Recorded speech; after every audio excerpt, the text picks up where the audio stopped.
From the very first moment this scandal even hinted at surfacing, people in Washington whispered the same thing. There's no way she planned all this, right?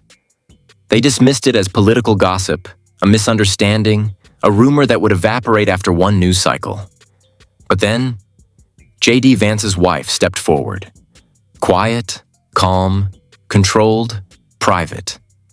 Suddenly holding information so dangerous, so explosive, so deeply entangled with the White House, that the second she revealed even a fraction of it, seasoned political strategists felt their stomachs drop. Because according to Vance, Erika Kirk didn't just want influence. She didn't just want access. She didn't just want visibility. She had a secret plan, a roadmap, a multi-phase blueprint designed to quietly infiltrate the upper rings of power, all the way to the White House.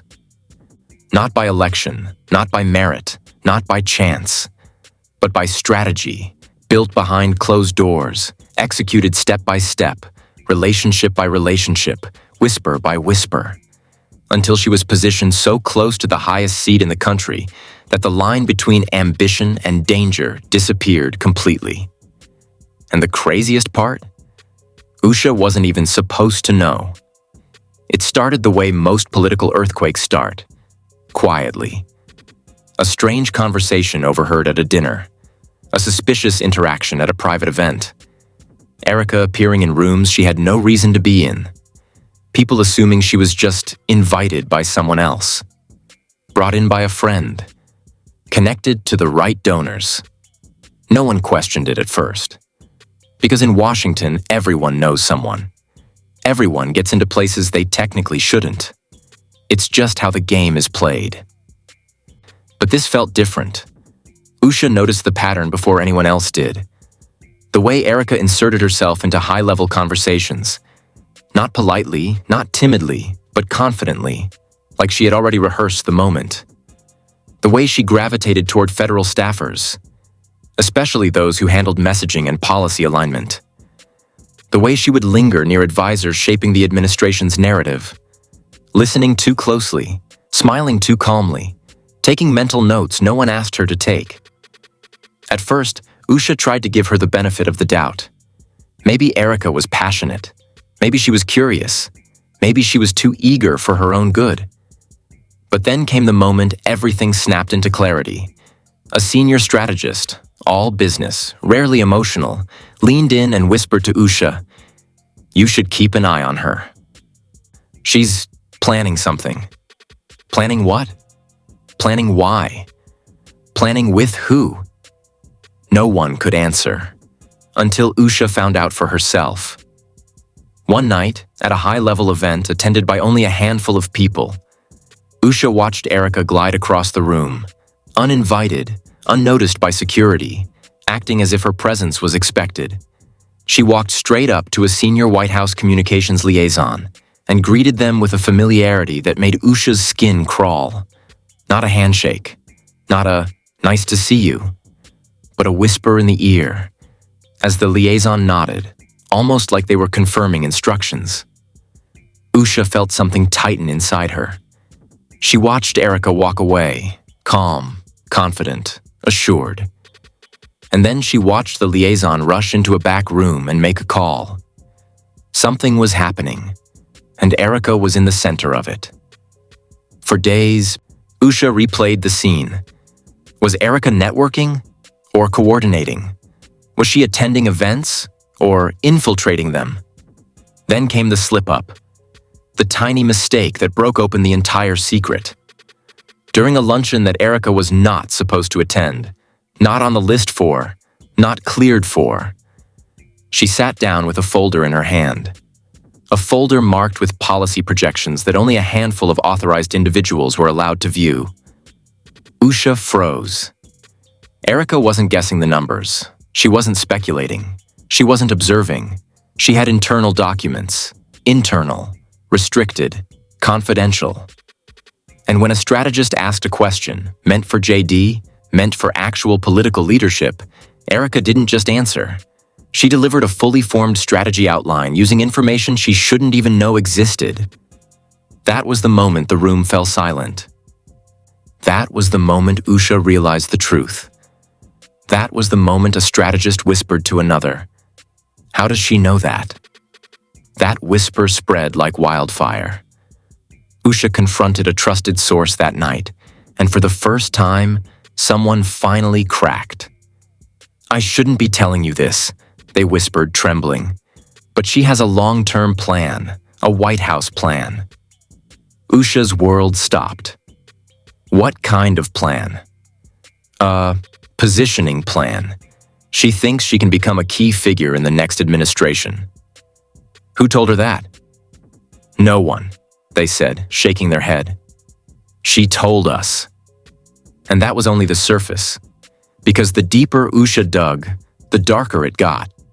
Secret meetings, back-channel conversations, White House staffers whispering in corners, strategists suddenly avoiding questions, and Erika becoming bolder, more confident, more embedded in circles she had no official place entering. But none of that prepared Usha for what she discovered next. Not the real plan, not the blueprint, not the phase-by-phase strategy, not the name inside the White House helping Erika. That came later. And when it hit, it detonated the political world like a bomb.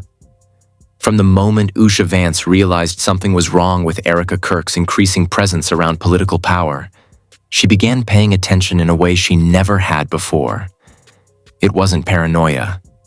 It wasn't jealousy. It wasn't insecurity. It was instinct. The kind of instinct that only activates when someone senses danger coming not from loud enemies, but from quiet, smiling, perfectly composed people hiding in plain sight. Because Erika wasn't loud, she wasn't reckless, she wasn't messy, she was calculated. Meticulous, precise, and too perfect for her own good. In Washington, people like that don't climb ladders. They design them. Usha watched from the sidelines as Erika's behavior shifted subtly over months. Movements so small that nobody else bothered to notice. But Usha noticed everything. Like how Erika began accidentally bumping into political families with increasing frequency. Like how she always seemed to know exactly who was attending private strategy sessions. Like how she managed to weave herself into conversations that weren't meant for her. Conversations about national messaging, future election cycles, strategic alignments, and internal White House dynamics. And each time, Usha felt a strange wave of discomfort, like the air shifted whenever Erika entered the room. But the thing that unsettled her the most wasn't Erika herself. It was how everyone responded to her. People who were usually guarded loosened around Erika. People who never trusted outsiders suddenly allowed her into their circles. People who never gave out sensitive information slipped when she was nearby. It didn't feel normal. It didn't feel organic. It felt orchestrated. One night, after a donor event, Usha overheard two senior advisors discussing a fast-tracked communicator who was being intentionally aligned with certain White House figures. Usha didn't want to assume, but the way they talked, the phrasing, the tone, the concern, felt too familiar. "We need to be careful," one advisor whispered. "She's getting close to people who shouldn't be accessible." "Who approved this?" the other asked. "That's the problem," the advisor whispered. "No one knows." Usha's stomach dropped. She didn't need to hear a name. She already knew. But things got even stranger when Erika suddenly started appearing at policy review sessions, events strictly reserved for elected officials, staff, and high-level strategists. These weren't social gatherings. These weren't casual political discussions. These were deeply sensitive, often confidential briefings. Yet every so often, Erika was there, sitting quietly, observing carefully, never drawing attention, always near someone who apparently invited her, but no one ever confirmed who. When Usha asked one of the hosts why Erika was present at a session evaluating national messaging strategy, the host blinked in confusion. "She's not on my list. Who brought her?" Usha's blood froze. She asked another staffer, same reaction. "No idea. Another. No clue. It was like Erika simply manifested inside rooms the way water slips under a door. Silent, unnoticed, unstoppable. And still, the pieces didn't fully click. Not until Usha witnessed the one moment that shattered the illusion completely. It happened at a closed-door White House policy briefing, a setting where spouses sometimes waited outside but never participated. JD was inside. Usha was waiting in a private lounge area reserved for family members.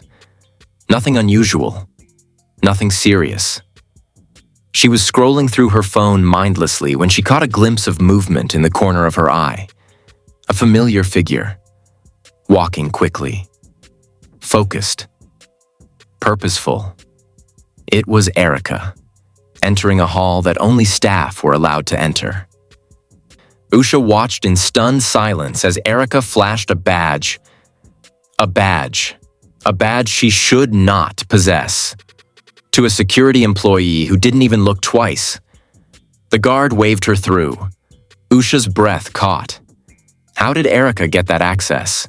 Who gave her credentials?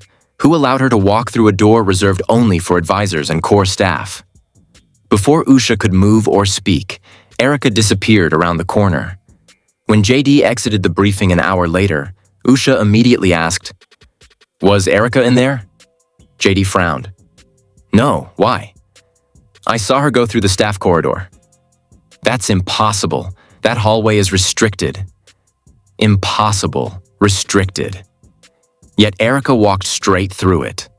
This wasn't coincidence anymore. This wasn't charm. This wasn't networking. This was infiltration. The next part came from a source Usha never expected. Someone who had worked closely with Erika on a previous project.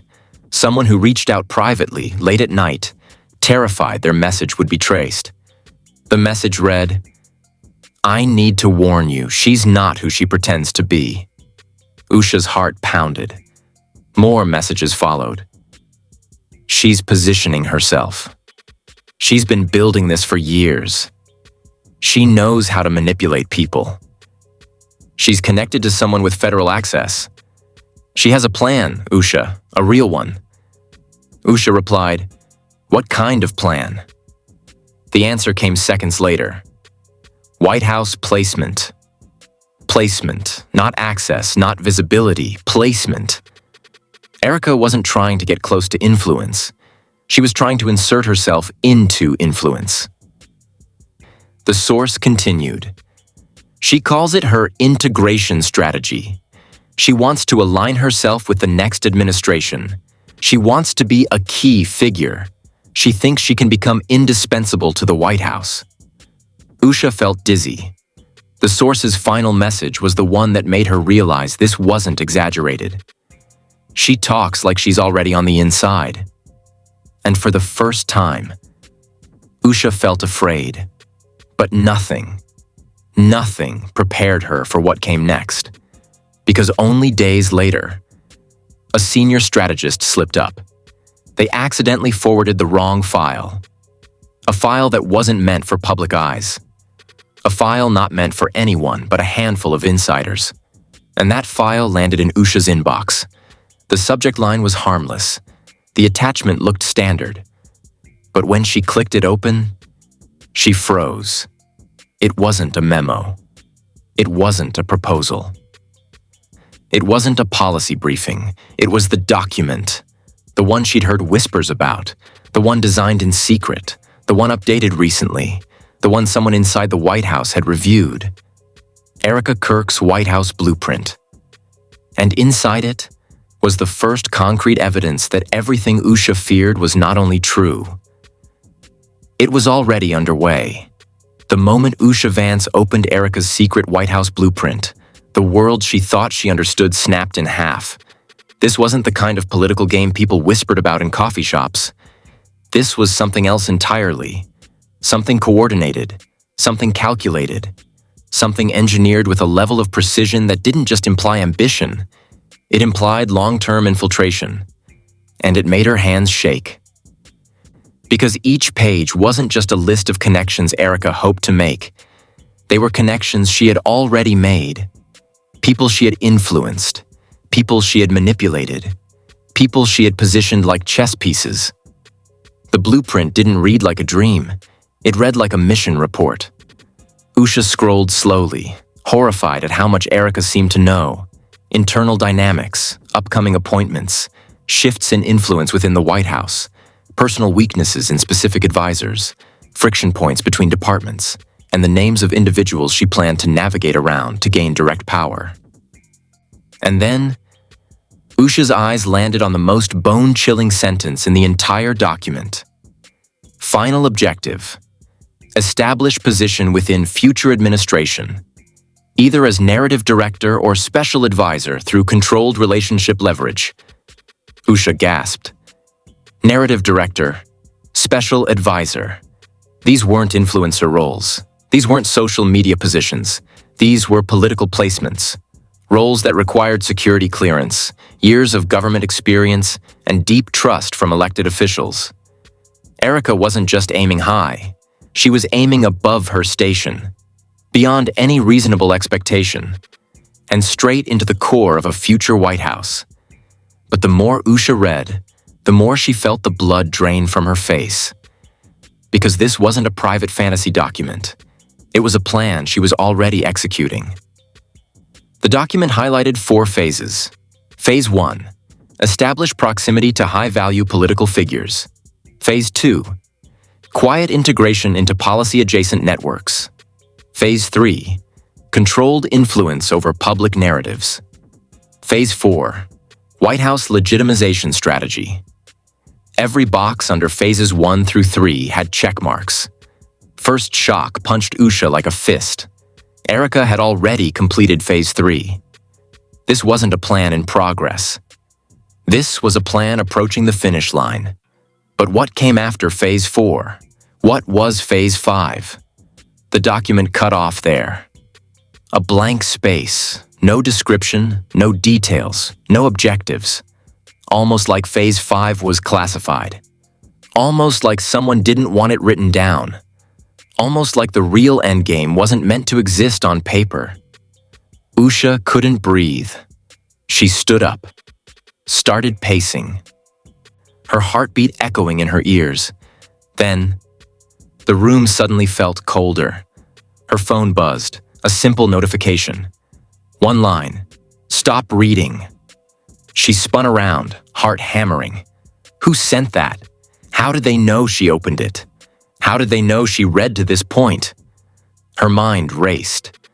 The blueprint metadata, someone watching the document, someone tracking access logs, someone inside, someone who didn't want her seeing phase 5. Usha steadied her breathing and continued reading anyway, because what she found next wasn't just concerning, it was catastrophic. Deep within the blueprint was a series of images, photos of Erika in rooms she shouldn't have been in, standing beside people she shouldn't know, talking to figures who didn't publicly acknowledge her. But the most damning images were the screenshots, private email threads, internal strategy notes, scheduling memos, draft talking points, and all of them had metadata that matched White House servers. That meant one thing. Someone inside the White House was feeding Erika information. Not accidentally, not occasionally, systematically. Usha collapsed into her chair. Her hands trembled violently. Her stomach turned. She needed answers, and she needed them now. JD walked into the room moments later, sensing the fear from the hallway. "What's wrong?" he asked quickly. "You need to see this," Usha whispered. JD scanned the document. His jaw clenched, his brow furrowed. His eyes darkened as he pieced together the implications. Minutes later, he said the words neither of them wanted to say out loud. "This isn't just her. Someone is helping her." Usha nodded slowly. JD paced the room. "This level of access, this level of detail, you don't get this unless someone inside is letting you in." "But who?" Usha pressed. "Someone with influence," JD said. "Someone she's close to." Usha froze again. That memory. The moment she saw Erika whispering to a senior communications liaison at the White House. It wasn't social. It wasn't networking. It wasn't coincidence. It was coordination. JD looked at the timestamp metadata on the file. It was edited yesterday, he said quietly. By who? Usha whispered. There was silence, because there, in the digital signature, was the most horrifying confirmation. WH, JD closed his eyes. That's not White House, Usha whispered. No, JD said. Those are initials. A person. A person with authority. A person trusted with national messaging. A person responsible for controlling political narratives. A person Erika had strategically attached herself to for months. The first twist wasn't the blueprint. It wasn't the infiltration. It wasn't even the restricted White House access. The first twist was this. Erika's plan wasn't self-made. It was co-signed by someone inside the White House, and that person was pushing her forward. JD sank into his chair. We can't confront this alone, he whispered. But before they could discuss anything further, before they could reach out to security, before they could take any action, Usha's phone buzzed again. A second unknown message. Do not say a word. She knows you saw it. Usha's breath caught. JD grabbed the phone. What does that mean? He muttered. Then another message came. 3 words, cold, sharp, unmistakably threatening. She's coming tonight. Usha's hand flew to her mouth. JD stared at the phone, horrified. And in that moment, they both realized something devastating. This wasn't about politics anymore. This wasn't about influence. This wasn't about ambition. This was about control, about power, about removing threats. And Usha, after accessing the blueprint, after exposing the truth, after uncovering the initials, had become the newest threat. The first twist wasn't the plan. The first twist was the fact that Erika wasn't acting alone. And now, they weren't safe. Everything changed the moment Usha saw those initials, WH attached to Erika's blueprint. It wasn't theoretical anymore. It wasn't suspicion. It wasn't paranoia. It was proof. Proof that someone inside the White House wasn't just assisting Erika. They were guiding her, aligning with her, giving her access to information she had absolutely no right to possess. And from the moment Usha realized this, the air around her felt different. Thicker, colder, heavier. A strange, suffocating awareness settled over her that she was no longer a spectator to someone else's ambition. She was now tangled inside something dangerous, something that had already grown far beyond her control, something that had been running in the shadows long before she ever noticed. By the time night fell, Usha had read the blueprint at least 10 times. The sickening details replayed in her mind like a film she couldn't stop watching. Every sentence, every diagram, every coded line, every confidential memo attached. Every strategic note that tied back to people positioned dangerously close to the administration.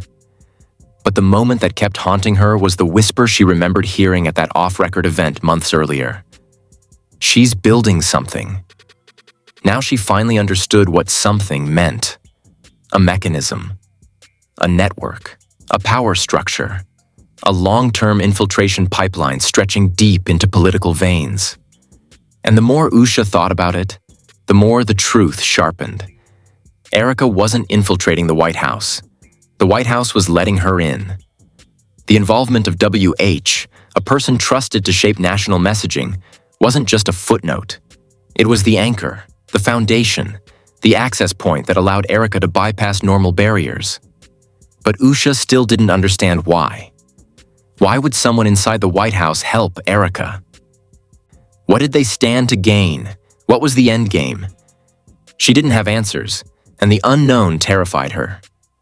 Later that night, when JD stepped out to take a Senate call, Usha remained alone in the dimly lit living room. She stared at the blueprint on her laptop screen, still open, still glowing, still radiating a kind of cold intelligence that made her feel hunted. She zoomed in on a section she hadn't fully examined earlier. Private channels, trusted links. Under this category were multiple initials: MTRDKBWH and one more. A set of initials that didn't match anyone from the documents. EC. Who was EC?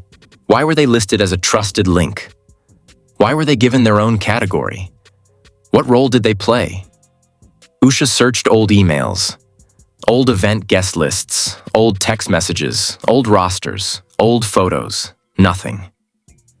No one with those initials stood out. But then she checked one more thing, the tab JD used to track political appointments. And hidden deep inside one of the scheduling logs, she found it. EC, Executive Correspondence Coordinator, a position that controlled the flow of information. Every letter, every private message addressed to senior officials, every invitation, every external communication request, a role with enormous access, a role with the power to redirect sensitive files, a role that could secretly forward documents to unauthorized individuals. Like Erika. Usha covered her mouth with her shaking hand. It suddenly made sense. Erika had an insider with access to the entire communication pipeline, a person who could quietly forward confidential memos. Someone who could grant clearance-level attachments without raising alerts. Someone who could slip her name into meeting lists without being questioned. A person invisible to the public and deadly to anyone who didn't know they existed. But the worst part? Usha realized EC wasn't acting out of admiration or weakness. They were acting out of alignment. The blueprint's notes made it clear. Trust established. Leverage secured. Role activated. Activated, not assisted. Activated. Meaning this wasn't a spontaneous partnership. This was a structured alliance. And Erika wasn't a pawn. She was the chosen operative. At that exact moment, Usha's doorbell rang. A sharp, unexpected chime echoing through the house like a warning shot. Her heart slammed into her ribs. She backed away from the laptop. The glow from the screen suddenly felt too bright, too exposed. JD hurried back into the room with wide eyes. "Did you call someone?" he whispered. Usha shook her head quickly. "No." The doorbell rang again, longer this time, more insistent. JD moved toward the door cautiously, peering through the window. No one was visible. The porch was empty. He unlocked the door, barely cracked it open, and froze. There was no person standing there. Just an envelope, thick, heavy, sealed in black wax with no name. JD brought it inside. Usha's hands trembled as she cracked the seal. Inside was a single sheet of paper, printed neatly in the center. "Stop now." JD stared in horror. "That's the same message you got earlier." Usha felt her knees weaken. Her voice barely escaped. "It means they're watching us." JD locked every door, every window, turned off every light. But the envelope wasn't the only thing inside. At the bottom of the envelope, folded tightly, was a small flash drive. JD held it up carefully. "Do we check it?" he whispered. Usha's pulse throbbed. "Plug it in." JD connected the flash drive to a secure offline laptop, one isolated from networks, one he used for classified work. A single file loaded. No name. Just, "Listen." JD clicked play. Static crackled. Then a voice, distorted, scrambled, altered by software, came through. A woman's voice, controlled, calm, frighteningly self-assured. "Stop digging, Usha. He can't protect you." He, not they. He, JD, and Usha exchanged terrified glances. The voice continued. "You shouldn't have the blueprint. You weren't part of the plan. You've inserted yourself into something beyond your understanding." More static. Another voice layered underneath. Faint, male, almost like it wasn't meant to be captured. Then the audio cut, replaced by a whisper so clear it felt inches from their ears. "She wasn't supposed to know you were watching her." JD slammed his hand over the laptop, shutting it instantly. Usha's entire body shook. Her breathing came in short, terrified bursts. "They know everything," she whispered. "Every step, every search, every message." JD didn't speak. He couldn't. Because the truth had become undeniable. This wasn't a rogue influencer. This wasn't political ambition. This wasn't a simple scandal. This was a covert operation. A multi-person infiltration involving White House insiders.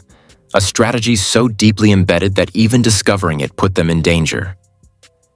And the final piece of the blueprint, the one that had no description, now made horrifying sense. Phase 5 wasn't about political positioning. Phase 5 was about silencing, eliminating obstacles, removing threats. And Usha, by discovering the blueprint, by connecting the initials, by exposing the alliance, had become the biggest threat of all. JD finally found his voice. "We need to leave." But before he could grab his keys, before Usha could rise from her seat, before they could take even a single step, her phone buzzed again. JD grabbed it instantly, reading the message out loud. "You're already too late." Usha's blood ran cold. Her eyes widened in horror. The message was followed by something else. A photo. A photo taken from the outside of their house.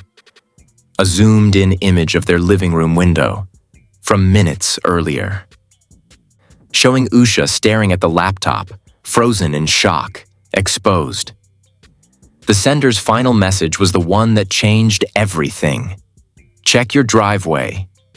JD lunged to the window, pulled the curtain aside, and his face went pale. A black SUV sat parked at the end of the driveway. No headlights, no movement, no plates. Just waiting. JD froze at the window, barely able to breathe as he stared at the black SUV idle at the edge of their driveway. It didn't move. It didn't flash its lights. It didn't signal anything. It just sat there like a shadow with an engine, humming beneath the darkness, watching, waiting, calculating. And the longer it stayed motionless, the more suffocating the silence in the house became. Usha's heart hammered against her ribs. Her mind raced through every warning she had ignored, every whisper she overheard, every cold glance from people she once trusted. She remembered the voice from the flash drive, distorted, confident, calm, saying she had inserted herself into something bigger than she understood. And for the first time, she believed it. JD clutched the phone so tightly his knuckles turned white. "They're not just watching us," he whispered. "They're here." The walls suddenly felt too close. The house felt too exposed. Every window felt like a target.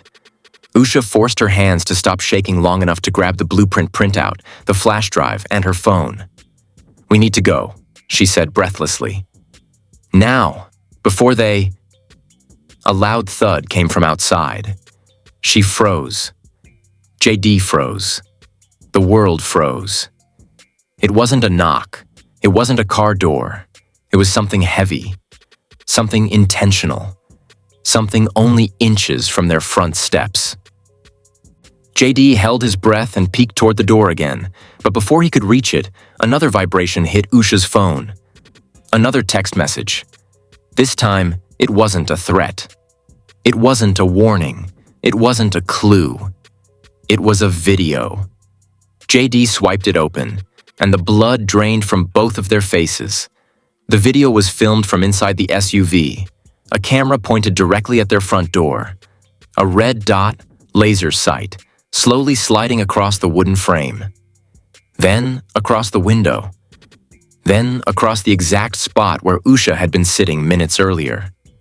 A voice, distorted, the same as the flash drive, spoke through the phone's speakers. "You should have stayed silent." The video ended abruptly. JD slammed the phone onto the table. "We're leaving, now." But when he grabbed Usha's arm, pulling her toward the back door, her phone rang again. Ringing. Not texting. Someone was calling. No number, no identification, just unknown caller. JD shook his head violently. Don't answer. But something in Usha compelled her to press accept. She lifted the phone slowly to her ear. She didn't speak. The voice did. Soft, calm, smiling. You think this ends with the SUV? The voice whispered. You're still not listening, Usha. Her breath caught. The voice continued. Open your back door. JD's face drained of all color. He mouthed a desperate no and grabbed her wrist, shaking his head furiously. But Usha was frozen, paralyzed. The voice became quieter, almost seductive in its menace. Go on, it said. Look. JD quickly hung up, snatching the phone from her hand, but the damage was done. The words echoed in her mind like they had been etched into her skull. Open your back door. JD looked at her, eyes filled with fear he didn't even hide anymore. Don't you dare move. But Usha couldn't help it. She turned, slowly, shakily, toward the back of the house.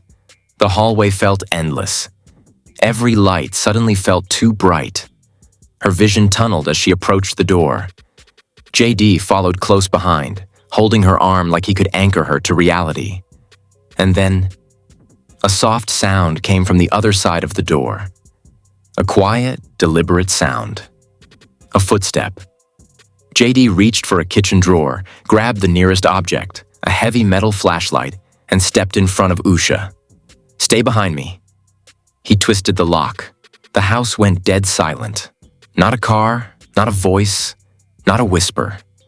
JD pulled the door open, and for a moment, they saw nothing. Just the darkness of the backyard. Still. Silent. Empty. JD exhaled shakily, gripping the flashlight so tight his wrist trembled. Maybe they were bluff. Then Usha screamed. JD whipped his head around. Sitting on the back porch, inches from the doorframe, was another envelope. Black wax seal just like the first one. Except this time, it wasn't alone. Next to the envelope was a phone. A government-issued phone. With a single notification on the screen. One new voicemail from JD's grip loosened. The flashlight hit the floor with a metallic thud. Usha couldn't breathe. How had they gotten behind the house? How did they vanish so fast? How could they possibly have access to a White House number? JD slowly picked up the phone, unlocking it with trembling hands. The voicemail began playing automatically. At first, there was silence, then breathing, then a voice, undistorted this time, clear, confident, unmistakably familiar. The voice of someone who had been in meetings with JD, someone who had shaken Usha's hand multiple times, someone who always seemed harmless, quiet, observant. The voice said, "You two need to understand something. Erika didn't choose this plan. This plan chose her, and you were not supposed to interfere." More breathing, more silence. Then the part that shattered their world. Phase 5 starts tonight. JD's legs nearly gave out. Usha covered her mouth to keep from screaming, but the voicemail wasn't over. The final 3 words, spoken slowly, deliberately, were the most chilling part of all. We're already inside. JD spun, eyes wide with terror, checking the doorway, the living room, the hallway. But the house stayed quiet, still, dead. Until a soft sound came from the second floor, a creaking floorboard. Not a house settling, not wind, not imagination. A footstep. JD grabbed Usha's hand, gripping with desperate force. Someone was already in the house. Someone who came through while they were distracted at the back door. Someone either placed by WH or was WH. Someone who wasn't supposed to be seen. JD mouthed silently, "Don't move." But they didn't have to move. Because the next sound, the sound that froze their blood, came from the top of the stairs. A voice. A familiar, chilling, feminine voice. Whispering. Softly. Calmly. Smiling. "Usha, we need to talk." And that That is where everything cuts to black. Erika's voice echoing from the top of the stairs. JD frozen in place. Usha unable to breathe. A White House insider involved. A blueprint of infiltration sitting on the coffee table. A black SUV outside. A voicemail from WH. Telling them Phase 5 begins tonight. And an unknown operative already inside the house. This is no longer political drama. This is no longer ambition. This is no longer rumor. This is an operation. Alive, active, running, tightening around them like a vice. And now the biggest question of all isn't what Erika wants. It's how far she's willing to go to protect the plan. But now I want to hear what you think. Because the theories that are about to explode in the comments are going to be insane. Who do you think WH really is? Is it a senior advisor? A communications director? Someone pretending to be harmless while pulling strings from behind the scenes? And what do you think Erika wanted in that moment on the stairs? Was she there to threaten Usha? To silence her? To recruit her? Or was she there because Phase 5 requires Usha directly? Do you think JD and Usha survived this confrontation? Do you think the SUV outside belongs to the same insider helping Erika? Do you think Phase 5 is a political takedown? Or something even darker? Drop your theories, your questions, your wildest predictions in the comments right now. I'm reading everything, and trust me, some of your comments end up being better plot twists than the actual leaks.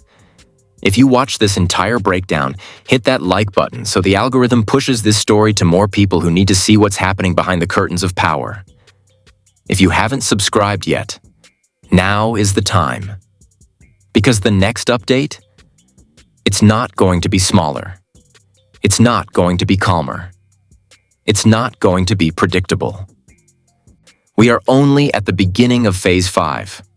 And the moment we get any new recording, any new leak, any insider message, any surveillance footage, any update from someone tied to this blueprint, you already know I'm dropping it here first. Turn on notifications. Seriously. Because the next twist isn't days away. It could drop in minutes.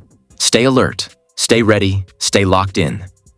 Because the next part of this story, it's coming. And it's going to be even more unthinkable than this.